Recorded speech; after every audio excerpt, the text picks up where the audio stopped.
Alright, Assalamualaikum, selamat malam. Saya perkenalkan, saya Tok Wan Napi. Okay. Saya Tok Wan Napi. So yang mana yang dalam apa ni yang belum kenal lagi siapa saya Tok Wan Napi ya, sebab saya suka main api. Hai, selamat sejahtera. Saya Kalesa Wiravinda. Okey. So yang pertama sekali saya nak ucapkan terima kasih kepada Amir Sufi kerana sudi mengambil saya sebagai pelakon dalam channel YouTube dia. Okey. Yang pernah berlakon di Tiga Naga sebagai Inspektor Archana. Okay, saya rasa gembira, teruja semua dia sebab filem Tiga Naga ni dapat view sebanyak 1K.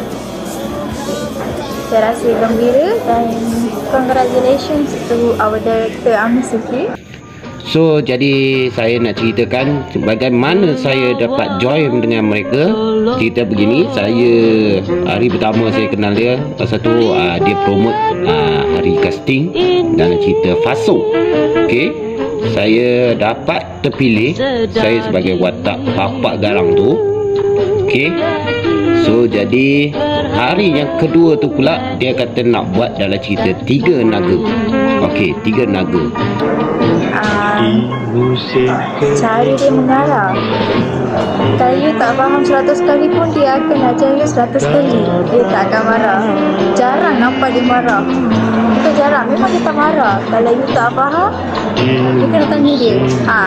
Dia kontak saya apa semua, dia mesej saya apa semua. Betul dia cakap, abang boleh tak jadi sebagai watak naga kanan. Okey, naga kanan ni dia macam kira kuncu lah dia lah. So dia macam kianat ke apa semua tak tahulah. Okey, so cara tiba-tiba bila saya dah sampai lokasi yang tempat yang nak shooting tu, okey, terus tukar jadi ketua naga. So jadi bila dapat ketua naga tu, okey, so dia tengok reaksi saya ni, apa gelak ganas, gelak jahat kan, betul muka ganas, muka bengih apa semua. So jadi dia bagi saya jadi watak ketua naga. Dia takkan marah.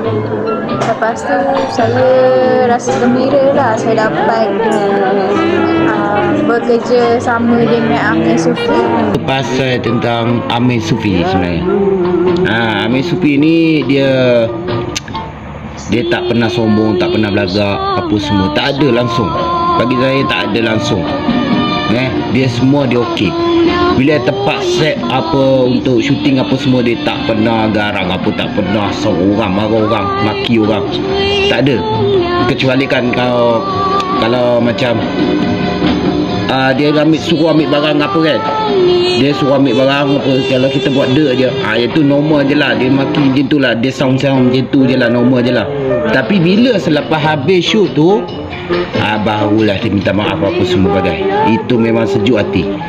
Setengah tempat memang tak ada macam tu, setengah tempat tak ada menjadi macam tu. Awak dah pernah lalui apa semua tu. And all the subscribers, thank you for watching and keep supporting him. Thank you.